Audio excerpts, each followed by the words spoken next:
Hello class, good morning. अगला lecture हमारा start हो रहा है मॉडर्न इंडियन हिस्ट्री का 18th लेक्चर है बेटा ये। इसमें हम लेफ्ट हैंड कम्युनिस्ट ट्रेंड जो इंडिया में आए विद सोशलिस्ट ट्रेंड जो हमारे यहाँ है, क्योंकि सोशलिस्ट आपको पता है जवाहरलाल नेहरू ने बोल ही दिया था कि I am a socialist and my main M is socialism. तो कहीं ना कहीं कम्युनिज्म भी हमारे यहाँ आया होगा, कम्युनिस्ट अप्रोच भी हमारे यहाँ आना चाहिए। तो एक कम्युनिस्ट अप्रोच कैसे आया, क्या था, इसके साथ सोशलिस्ट अप्रोच क्या चल रहा था, तो इस पे एक इंपॉर्टेंट लेक्चर है। ऐसा अगर आप बात करें एग्जाम में बहुत कुछ पूछा जाएगा तो ऑन सीरियस नोट नहीं पूछा जाता, बट ये जरूरी है आपके लिए, आपके एग्जाम के लिए, तो इसको आप जरूर देखिएगा। तो आइए से स्टार्ट करते हैं, देखते हैं हमें क्या करना है इस चीज में। लेफ्ट हैंड कम्युनिस्ट मूवमेंट जो है हमारे यहाँ सबसे पहले स्टार्ट हुआ, तो सबसे पहले जो हमारे यहाँ के फेमस लीडर थे एम.एन. रॉय, वो पहली बार कम्युनिज्म में कन्वर्ट हुए। इन्होंने कम्युनिस्ट पार्टी ऑफ इंडिया बनाई ताशकेंत में 1920 में। एम.एन. रॉय पहले इंडियन थे जिन्हें कम्युनिस्ट इंटरनेशनल में इलेक्ट हुए। फेमस डिबेट विद लेनिन दी इन्होंने कॉलोनियल इशू पे। इसके बाद बर्लिन में इन्होंने एक मैगजीन एडिट की जिसको बोलते हैं वेनगार्ड। फिर इंडिया में ऐसे डांगे ने पहला सोशलिस्ट मैगजीन दी सोशलिस्ट बॉम्बे में स्टार्ट किया, और इन्होंने एक बुक भी लिखी है गांधी वर्सेस लेनिन। इसके बाद सिंगरवेलु चेट्टी थे first communist from south India जाने जाते हैं। 1925 में बेटा ऑल इंडिया कॉन्फ्रेंस कानपुर में ऑर्गेनाइज हुई, जिसे सत्य भक्त कम्युनिस्ट पार्टी सत्य भक्त थे जिन्होंने communist party of India form की उस वक्त। इसके बाद बेटा कुछ समय के लिए एस.वी. गांटे इमर्ज्ड हुए जनरल सेक्रेटरी इस पार्टी के। इसके बाद बंगाल में मुजफ्फर अहमद और काजी नजारुल इस्लाम ने न्यूज़पेपर स्टार्ट किए, नवयुग और लंगल। इसके बाद labour Swaraj party of Indian national Congress 1925 में आई। इसके बाद कीर्ति किसान पार्टी भी आई, सोहन सिंह जोशी ने पंजाब में स्टैब्लिश की।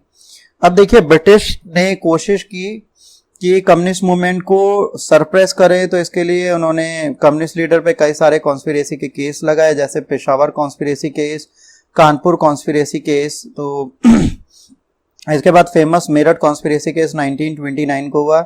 उसमें 31 कम्युनिस्ट लीडर अरेस्ट कर लिए गए, जिसमें 3 ब्रिटिश नेशनल थे, फिलिप्स स्पार्टे, बैन बार्डले और left wing journalist Lester Hutson. तो इन सबको इन्होंने गिरफ्तार कर लिया। इसके बाद इनको डिफेंड करने के लिए बेटा जवाहरलाल नेहरू, एम.ए. अंसारी और एम.सी. चांगला जैसे वकील आए। और following the 60th national international Congress lane communist party जो थी ऑफ इंडिया ये ब्रोक हो गई। कांग्रेस ने डिक्लेयर कर दिया बलगोसिस organisation and decided to carry struggle against imperial capitalism and the federalism on in oats.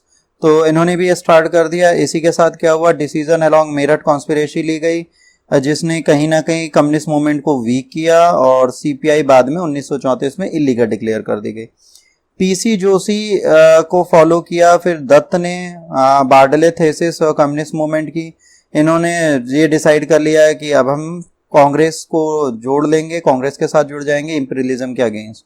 Second world war में बेटा कम्युनिस्ट वांट पार्टी चाहती थी कि एजिटेशन स्टार्ट करना चाहती थी, पर यूएसएसआर ने जैसे अलाइड पावर्स को ज्वाइन कर लिया, ब्रिटिश को सपोर्ट किया, तो यूएस भी इनके साथ करने लगी, तो इन्होंने अपोज करना, क्विट इंडिया मूवमेंट को अपोज करना स्टार्ट कर दिया। फिर वर्ल्ड वॉर के बाद बेटा क्या हुआ, नेवल म्यूटनी और पेनुपरा वैले, हैदराबाद स्ट्रगल, ये सब कम्युनिस्ट पार्टी ने इसमें बहुत इंपॉर्टेंट पार्ट प्ले किया।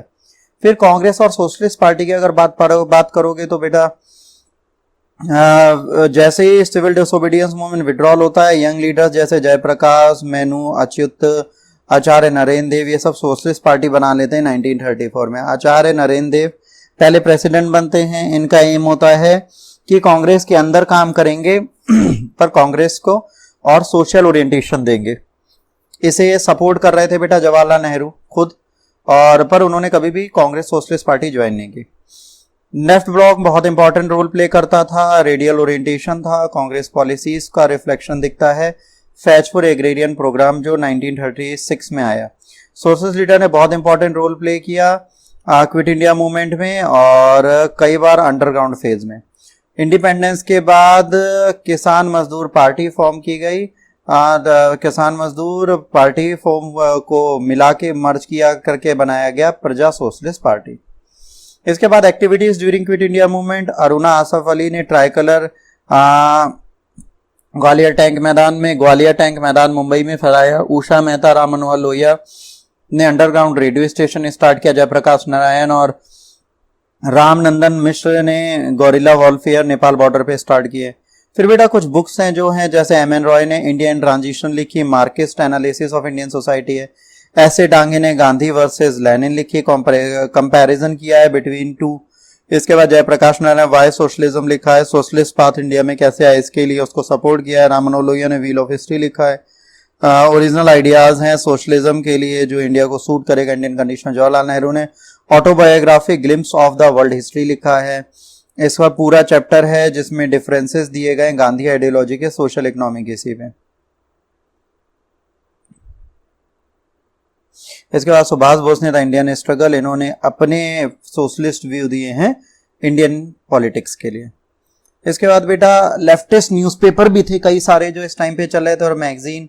तो इसमें सोशलिस्ट जो है इसके एडिटर थे ऐसे डांगे, नवयुग के मुजफ्फर अहमद, लंगल के मुजफ्फर अहमद, कारजी है नरुल इस्लाम। इसके बाद लेबर के शान गैजेट, एस सिंगरवेलू चेट्टी। इसके बाद इनकलाब, गुलाम हुसैन, कीर्ति लहर, संतोष सिंह होना चाहिए।